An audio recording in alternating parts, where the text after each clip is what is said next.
মাননীয় আদালত আজ কাঠগড়ায় দাঁড়িয়ে আছে দেখতে শান্তশিষ্ট একজন মেয়ে, নাম তার জিলাপিনী।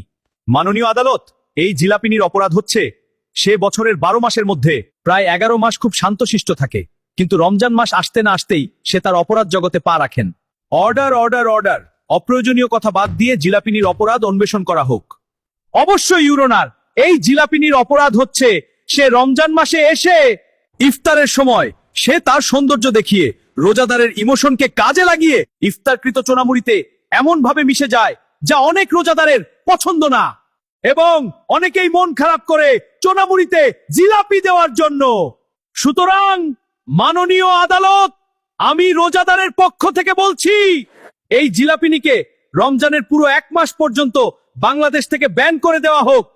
অর্ডার অর্ডার, সকল প্রমাণের ভিত্তিতে আদালত একপক্ষ বিচারের সমর্থন করছে না, কারণ একটি জিনিসের ভালো খারাপ উভয় দিক থাকে। দর্শক, এই মামলার বিচার আপনারাই করেন, দেখি কে কেমন বিচার করেন। আর হ্যাঁ, ফলো করে রাখবেন।